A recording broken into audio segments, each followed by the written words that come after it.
नमस्कार मित्रों, टीएस की बात में आपका स्वागत है। मैं हूं त्रिवेणी सिंह।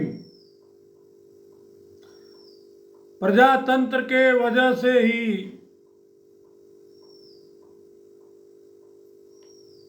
राजतंत्र के वजह से ही भारत गुलाम बन गया था, क्योंकि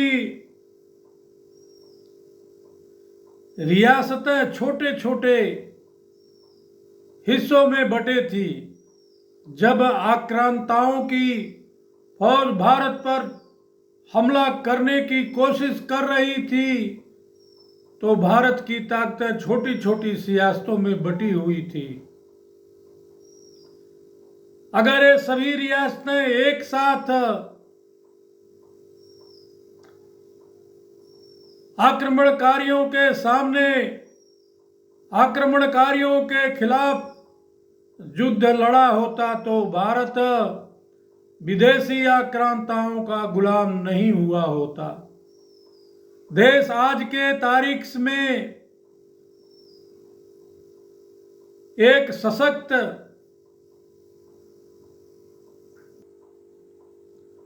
सशक्त राष्ट्र की भूमिका में होता। देश स्वतंत्र होने के बाद लोकतांत्रिक देश बना, लोकतांत्रिक व्यवस्था को अपनाया गया, लेकिन इस लोकतांत्रिक व्यवस्था से ने एक ही परिवार को इतना मजबूत और ताकतवर बना दिया कि भारतीय लोकशाही को राजतंत्र के रूप में बदल दिया।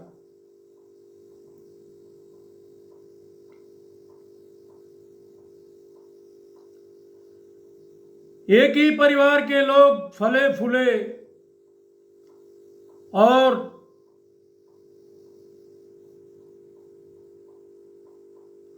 सत्ता के केंद्र बने रहे और मनमानी करते रहे। इससे देश का अपेक्षित विकास नहीं हो सका। सत्ता में बैठे लोग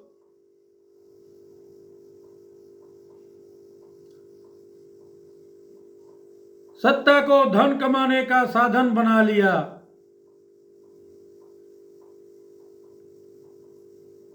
जबकि लोकतंत्र का पहला वसूल है, पहला जो सीढ़ी है, लोकतंत्र जनता के लिए बना हुआ है।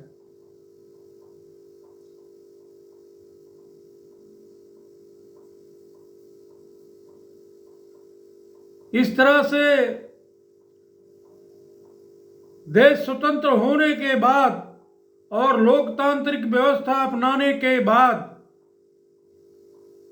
जो शासक बने उन्होंने पहला ही कदम गलत उठा लिया। वो गलत क्या उठाया?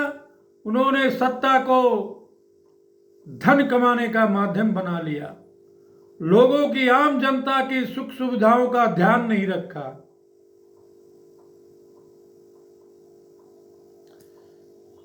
आम लोगों का विकास बाधित हुआ। देश में संसाधन होते हुए भी देश विकास के दौड़ में पिछड़ गया।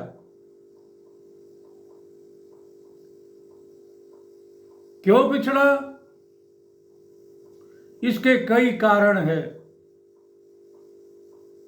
अगर उन कारणों को हम बताने लगे तो ये वीडियो बहुत लंबा, घंटों का हो जाएगा और शायद उन कारणों से अब हिंदुस्तान की जनता भली बात वाकिफ हो चुकी है।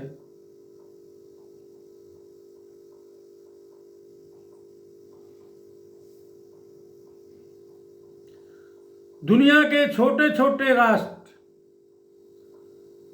जो भारत के एक राज्य के बराबर है, उनकी जो जनसंख्या है भारत के एक राज्य के बराबर है,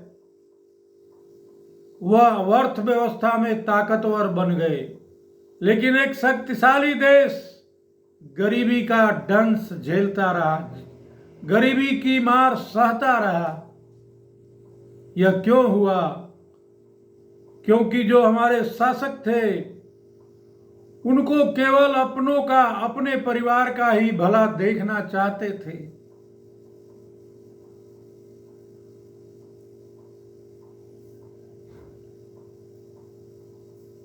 हम लोगों की माली हालत कमजोर हो गई, लेकिन शासक दल और उनके परिवार और रिश्तेदार मजबूत हुए।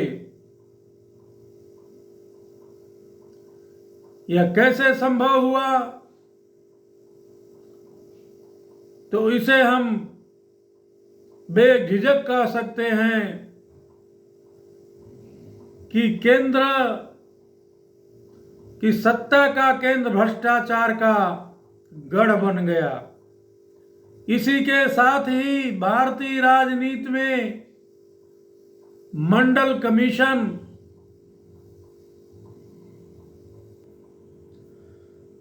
कमीशन की सिफारिशें बीपी सिंह सरकार ने लागू कराने के बाद भारतीय राजनीति में एक भूचाल ला दिया और जाति आधारित राजनीति का बोलबाला बढ़ गया।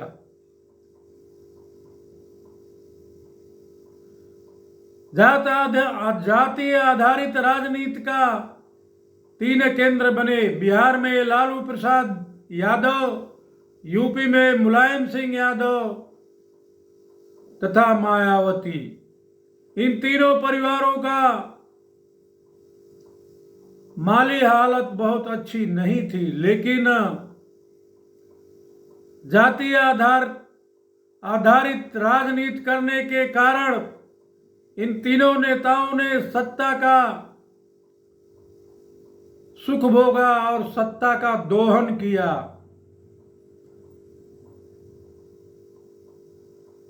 इससे प्रदेश तो विकास की दौड़ में पिछड़ गया, लेकिन इन तीनों नेताओं ने अपने और अपने परिवार को विकास,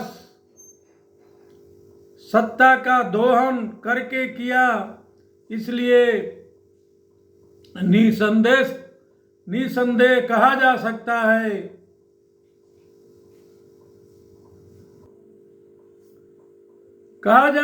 है कि ट्रिपल सी।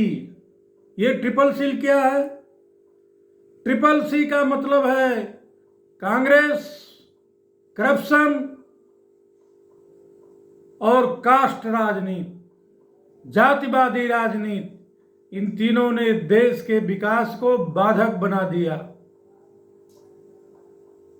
खुद का विकास किए, लेकिन देश विकास की दौड़ में पिछड़ गया। थोड़ा नहीं पिछड़ा, बहुत पिछड़ा। देश में भ्रष्टाचार का बोलबाला हो गया। देश में भाई भतीजावाद का बोलबाला हो गया। कागजों में विकास दिखाए जाते थे, लेकिन ग्राउंड पर विकास होता नहीं था। इसलिए आम आदमी परेशान दिखा, लेकिन सत्ता के कुर्सी पर बैठे लोग मलाई काटते रहे और खाते रहे। प्रिय दर्शकों, अगर आप मेरे चैनल पर नए हैं, अभी तक मेरे चैनल को सब्सक्राइब नहीं किए हैं, तो मेरा आपसे विनम्र अनुरोध है कि आप मेरे चैनल के साथ जुटें। मेरे चैनल को ज़्यादा से ज़्यादा सब्सक्राइब करें तथा मेरे वीडियो को ज़्यादा से ज़्यादा लाइक करें और शेयर करें। अपने जानने वाले, अपने मित्रों, दोस्तों, रिश्तेदारों में हमारे वीडियो को उनके व्हाट्सएप पर भेजें। अगर आपका कोई कमेंट्स है तो हमारे साथ साझा करें, शेयर करें एवं बेल आइकन की बटन दबाना न भूलें, ताकि आगे आने वाले वीडियो का नोटिफिकेशन आप लोगों तक पहुंचता रहे। धन्यवाद।